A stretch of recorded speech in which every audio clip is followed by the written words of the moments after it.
مولاي صل وسلم دائما أبدا على حبيبك خير الخلق. أنت أهله فصل على محمد كما أنت أهله وفعل بنا ما أنت أهله إنك أهل التقوى وأهل المغفرة. یا اللہ تو نے سمجھایا ہم کوئی نہ سمجھے، تو نے روکا ہم کوئی نہ روکے. اے میرے مالک، جیسے معصوم بچہ ماں باپ سے بچھڑ کر پارا پارا ہو جاتا ہے، اے میرے رب تجھ سے دور ہو کر ہم بھی پارا پارا ہو گئے ہیں. اے میرے مالک، نہ کوئی راستہ نظر آتا ہے، نہ کوئی راہبر نظر آتا ہے. تیرے گھر میں جمع ہو کر تجھے تیری رحمتوں کا واسطہ دے کر تیرے آگے ہاتھ پھیلاتے ہیں، جھولی پھیلاتے ہیں. تو ہمارا بن جا. ہمارے دل اس قابل نہیں ہے کہ یہ تیری محبت کا عرش بنے، پر یا اللہ تو اس قابل ہے، تیری رحمت تو اس قابل ہے کہ ان گندے دلوں کو تو دھو دے دھو دے دھو دے اور انہیں اپنی محبت کے لیے قبول کر لے. میرے مالک، نیک بننے کی طلب میں دھکے کھاتے کھاتے عمر گزر گئی. اے مولا، بہت کوشش کی پر جیسے تو چاہتا ہے ویسے نہیں بن سکے.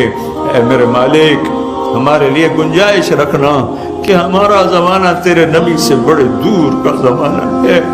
ان لوگوں نے تو ہر طرف تقویٰ دیکھا تھا، ہمارے طرف تو دیکھ تو صحیح پوری دنیا میں کیا ہو رہا ہے، کس قدر گناہ ہی گناہ پھیلے ہوئے ہیں. یا اللہ، ایک قدم تیری طرف چلتے ہیں 10 قدم پیچھے جا گرتے ہیں. صبح توبہ کرتے ہیں، شام ٹوٹ جاتی ہے، شام کرتے ہیں، صبح ٹوٹ جاتی ہے. پر میرے بخش، تیری رحمت کے سامنے ہمارے گناہوں کی بھلا کیا حیثیت ہے. اے میرے آقا، پہلے لوگ آئیں گے تو ان کے پاس تو بڑا تقویٰ ہوگا، بڑے عمل ہوں گے، بڑی نیکیاں ہوگی. جب ہم آئیں گے تو ہم تو یا اللہ خالی ہاتھ ہوں گے. ہماری تو جھولی بھی پھٹی ہوگی، کشکول بھی ٹوٹا ہوگا، کہیں چھپنے کی جگہ بھی نہ ملے گی کہ کہیں چھپ چھپا کے گزر جائیں. اے میرے رب، بس ہمیں ایک تیری رحمت کی آس ہے اور ایک تیرے حبیب کے فرمان کی آس ہے. میرے بھائی وہ ہیں جو مجھے دیکھیں گے نہیں اور میرا کلمہ پڑھیں گے. ہم نے نہیں دیکھا تیرے حبیب کو، ہم نے نہیں دیکھا قرآن اترتے کو، ہم نے تو چاروں طرف ننگ ہی ننگ دیکھا ہے، چاروں طرف گناہوں کی منڈیاں آباد دیکھی ہیں. یا اللہ، تیرے حبیب نے ہمیں بھائی کہا تھا، تو نے تو اپنے نبی سے وعدہ کیا تھا تجھے تیری امت کے بارے میں خوش کر دوں گا. ہم ان کے امتی بھی ہیں اور انہوں نے ہمیں اپنا بھائی بھی فرمایا ہے. یا اللہ، ہمارے پاس کچھ نہیں ہے لیکن تو نے ہمیں آگ میں ڈالا. تیرے نبی کو تکلیف ہوگی میرے، اپنے نبی کو تکلیف سے بچانے کی خاطر ہمیں معاف کر دینا. یا اللہ، ہماری مثال اس بچے کی ہے جو کاغذ پہ الٹی سیدھی لکیریں لگا کر اپنی اماں سے پوچھتا ہے، اماں میں نے یہ کتنا اچھا لکھا، ڈیڈ میں نے یہ کتنا اچھا لکھا.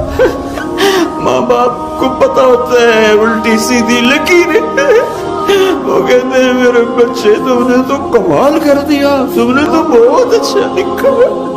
میرے مولا، زندگی بھر کوشش کی، زندگی کی کتاب میں کچھ حرف لکھے لیکن میرے آقا پیچھے مڑ کر دیکھتے تو الٹی سیدھی لکیروں کے سوا کچھ نہیں ہے، کچھ نہیں ہے، کچھ نہیں ہے.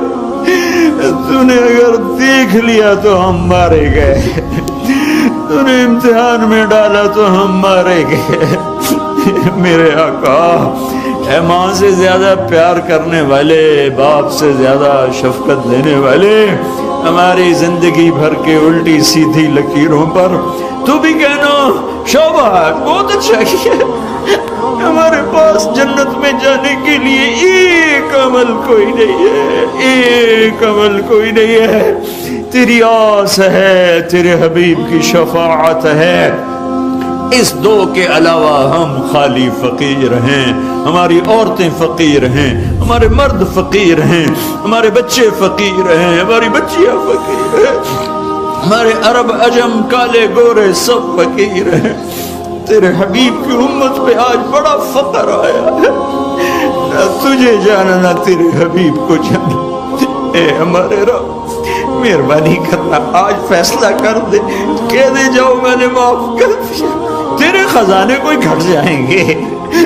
تیری جنت تو اتنی بڑی ہے کہ کسی کونے میں ڈال دے تو کوئی پتہ ہی نہیں چلے گا کہ ہمارے جیسے بھی گناہگار آ گئے۔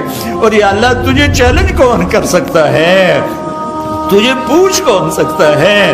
تو پہلے لوگوں کو نوازے گا ان کے تقوی پر، عمل پر، ہمیں نواز دے گا، ہمیں اپنی خاطر معاف کر دینا میرے آقا، میرے مولا، اے محمد مصطفیٰ کے رب، اے موسیٰ کلیم کے رب، اے ابراہیم خلیل کے رب، اے عیسیٰ روح کے رب، اے کل کائنات کے رب، کوئی ایک آنسو تو پسند فرما، کوئی ایک تو پسند فرما، کوئی ایک ہائے تو پسند فرما، اور اس پر سب کو معاف فرما دے۔ جہاں تک میری آواز جا رہی ہے، جنہوں نے ہاتھ اٹھائے ہوئے ہیں، ہمارا بھی تو ہے، پہلوں کا تو تھا ہی تھا، وہ تھے ہی بڑے متقی، لیکن ہمارا بھی تو ہی ہے۔ لا ملجأ ولا منجأ منك الا الیک، وصلی اللہ تعالی علی النبی الکریم، آمین برحمتک یا ارحم الراحمین۔